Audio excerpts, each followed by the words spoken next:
tai man norėtųsi vieną gerą taip pliauską per žandą duoti už tai, kad šitaip jie daro ir lygina. Nepedagogiškas pedagogo auklėjimas. Mokykloje mus moko Pitagoro teoremos, senovės Egipto istorijos, bet niekas nemoko, kaip viso to išties išmokti. Ką daryti, kad informacija, kurią gauname, liktų galvoje, o ne išlėktų pro kitą ausį dėl to, kad nuo informacijos perteklius ta galva tiesiog neveikia. Tokia ir yra šios dienos Tele2 gyvenimo pamokos tema. O mūsų mokytojas Dainius Jakučionis, psichoterapeutas, tvarkos galvoje įvedimo meistras. Oho. Jo ir paklausime. Tai kaip išvengti, ką reikia daryti ir ko nereikia daryti, kad išvengti to pervargimo, perkaitimo, perdegimo ir kad galva veiktų iš tikrųjų. Taip, mes pakalbėkim pirmą apie tai, kas yra daroma ir ko nereikėtų daryti. Puiku. Nes vienas iš dalykų tai yra, kai paaugliai, moksleiviai, jie pradeda galvoti apie tai, kad jie tingi. Atrodo, tingiu čia ir tinginys esu. Labai daug tokių savikritiškų minčių yra. Aš dažnai kaip galvoju. Jo, bet dažniausiai tai būna tik dėl to, kad žmogus bijo susimauti, bijo patirti klaidų.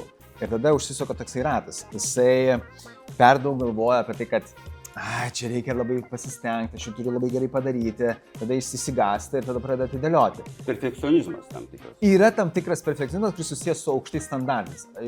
Ir taipogi dar šalia yra tokia perfekcionizmas susijęs su baime suklysti. Aš labai nenoriu suklysti, nes noriu būti nevykėlis, nes vėlgi rašom pažymiai, tėvai didžiuojasi, reikia pasirodyti prieš draugus, universitetą ir panašiai. Viskas dedama prie to, kad turiu gerai pasirodyti ir tada iš to kyla nerimas, iš to kyla kažkokios tai baimės ir tada yra atidėliojama. Ir ne dėl to, kad jie yra tinginiai, tik dėl to, kad jau yra pervargę ir jau varo ganėtinai gazas dugnas ilgai. Ir pasirodymas prastėja ir norisi dar labiau ir viskas užsiveda į tam tikrą ratą. Taip. Na tai ką daryti? Visų pirma, tai reikia visą laiką pasiklausyti savęs, kiek laiko jau taip trunka, kiek laiko aš jau toks esu arba taip jaučiuosi. Ir dažniausiai atsakymas nustebins, nes tai bus ne dvi dienos, o bent jau kokios 2 savaitės ar netgi 2 mėnesiai. Ir tada klausti vis dėlto savęs, ar aš tikrai privalau viską daryti, ar aš tikrai turiu čia tiek daug visko sudėti pas save, susukti, sukrauti, ar aš galiu truputėlį atsipalaiduoti, galbūt truputėlį mažiau padaryti. Tie klausimai, juos verta užduoti vien savo dėl to, kad jų nieks kitas neužduoda. Tai savim pasirūpinti pirmas žingsnis. Kartais nebūtinai nuo pastangų skaičiaus priklauso rezultatas. Jeigu aš esu nepailsėjęs, aš esu jau pervargęs, mano koncentracija ir dėmesys yra sutrikus, tai aš jau nebegaliu įsiminti tos informacijos. Ir kaip tik jeigu aš truputėlį mažiau stengiuosi, jeigu leidžiu savo daugiau atsipalaiduoti, tokiu būdu aš galiu padėti. Kitų klaidų dar yra, kad vėlgi, jaunimas sugalvoja, kad jie pailsės kažkada tai. Jie sako, senimas sako, pailsėsim, kai numirsim. Jaunimas sako, pailsėsim, kai baigsis kontroliniai, išlaikysim egzaminus, galbūt ten baigsis mokykla, tada pailsėsim. Bet tas poilsis niekam neateina, nes atsiranda vis naujų kažkokių darbų. Ir poilsis niekada nebus prizas. Poilsis yra darbo dalis. Čia visiems ir suaugusiam jaunimui tas labai svarbu, bet jaunimas, kadangi labai stipriai mokosi ir jie nori patirti kažkokį rezultatą, jiem poilsis yra labai svarbus. Ką jie daro? Aukoja miegą. Sako, vakarė atsigriebsiu. Ir kas po baigėsi?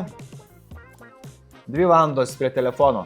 Tik tokia ar ten kažkur kitose socitinkluose. Jeigu nepasirinki poilsio, tai vis tiek tą patį laiką sueikvoji procrastination. Taip. Dažniausiai būna taip, tai toks miego atidėliojimas, netgi terminas, toksai, kada jie miego sąskaitą bando ten atsigriebti savo gyvenimą. Nors jau tipo, kaip ir galėjo mokytis, bet tada pavargau, čia sunku, tada telefonas labai greit pritraukia, tada jie paskrolina visą tą laiką, neišsimiega, o yra mokslo įrodyta, kad ypatingai jaunam amžiuje tas miego trūkumas gana stipriai veikia mūsų visų tiek dėmesį, tiek atmintį.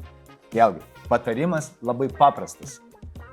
Vakarais bent mažiau laiko praleisiu telefonu. Bet anksčiau padėti ir nueiti truputėlį anksčiau miegoti. Ir tai yra patvirtinta, aš nežinau, kiek galima akcentuoti, tai didžiausias patvirtinimas. Bet visi sako, reikia dienotvarkės, reikia plano ir nieks to nedaro vis tiek. Daro, kai supranta, kiek tai kainuoja. pirma dalis yra, reiškia, neperkot savęs darbo kiekio, antra dalis yra pailsėti. Taip. Tiesiog pailsėti. Bet klausimas yra kitas. Dabar pažiūrės mūsų laidą tėvai, pavyzdžiui, ir atims iš vaiko telefoną. Ar tai suteiks jam poilsį, ar tai suteiks jam nerimo laiką, kad jis telefono neturi? Jis suteiks nerimo laiką į telefoną.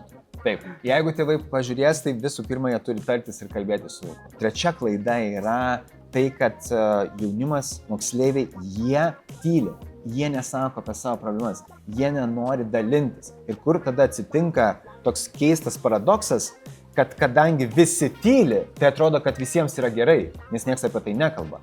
Pasakymas, kad man sunku. Ir netgi nereikia skųstis, nereikia prašyti pagalbos, kartais užtenka tiesiog pasakyti, kad man sunku. Aš galbūt nebepatempiu, galbūt mokytam pasakyti, galbūt tevam pasakyti, galbūt savo kažkam vienam artimiausiam draugui pasakyti.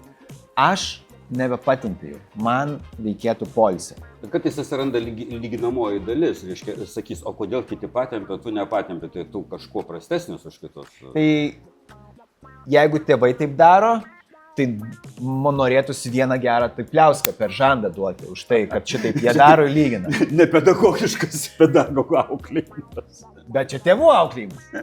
Ne paauglių ir ne moksleivių. Trečia dalis, reiškia, yra bendrauti su aplinka ir iš jų surasti santykį, tą paramos. Nelikti vienu. Tai yra nelikti vienu su savo sunkumais. Pergyvenu labai stipriai, nerimauju ir aš su to galiu susidoroti. O kur filmuose rodo, kad užsideda ausinės ir ten pasileidžia tą tokį psichoterapinį tekstą, kuriame aš galiu, aš viską sugebu, aš ten gražus arba dar kam. Tai gali padėti ar čia toksai... Gal palikim šitą vyresniam amžiui. Ačiū labai. Buvo tikrai labai įdomu ir aš manau, kad naudinga.